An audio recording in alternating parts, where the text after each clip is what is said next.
I started the field trip about 15 years ago when I started teaching, and I did it because I wanted the children to experience camping like I had, and it was such a wonderful experience for me. I wanted to do it for them also.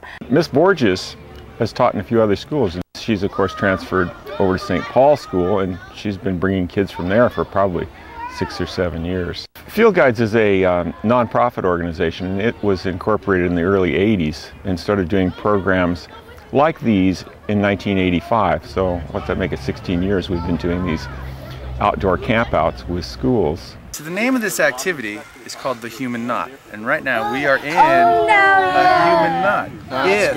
If we take our time, we communicate, cooperate, we can untangle this knot without letting go of hands.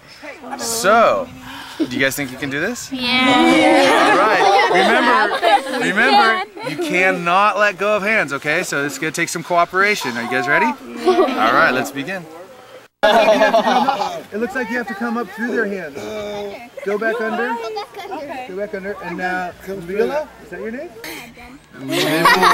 Maybe. Let's see. Let's spin back around. Maybe. Me? Lila. Okay. Yeah, put your feet on. There you go. There you go. Right. Good idea. Okay. Sit down and Now, if he steps over.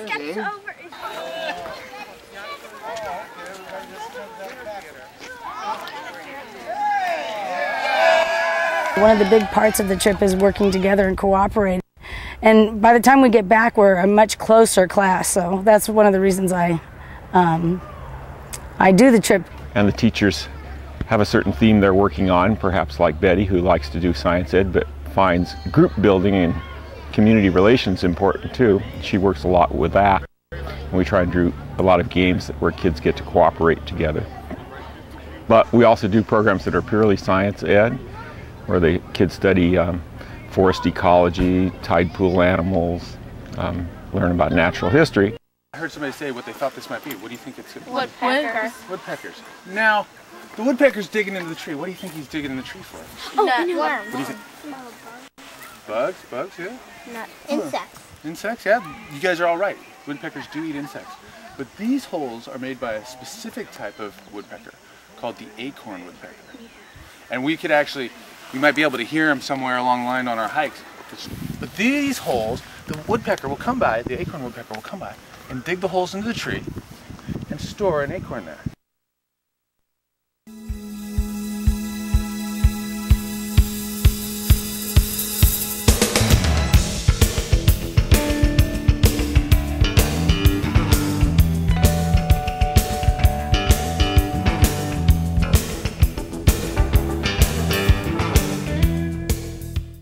We asked parents to come on the program to help with the kids because obviously in the forest it's difficult to handle all the kids at once. And we really want them to work with all the students and help them learn to work together. We've learned in facts of life, how life changes within itself, how life keeps evolving through plants, animals, and the whole cycle, how it goes about. As the 20th century came along and we learned how to make chemical compounds, they started picking apart this plant and they discovered asparic acid, and then they started making this chemical that was very much like it, which we now call aspirin.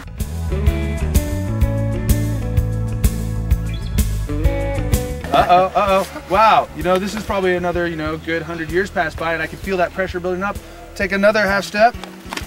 Oh, they can barely hold on anymore. What happens if we take another half step? it'll break. Let's try. Take a big step because all that pressure. Earthquake! That was the big tragedy of the San Francisco earthquake. It wasn't the earthquake that leveled the city, it was the fires that it started.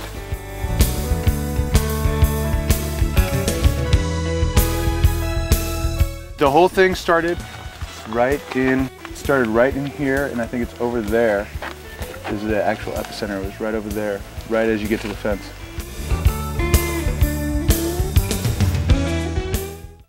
We went on the earthquake trail and started understanding the history of California in a geologic sense, and that's important to the kids because they live in California and they should know about where they live, and the more knowledge they have, they probably end up feeling better.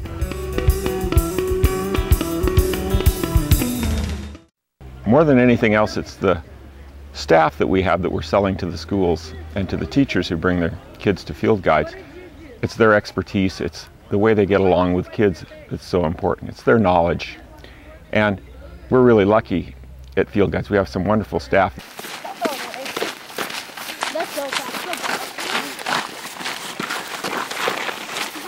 No, they didn't They get got cable. live. They got their kids to act.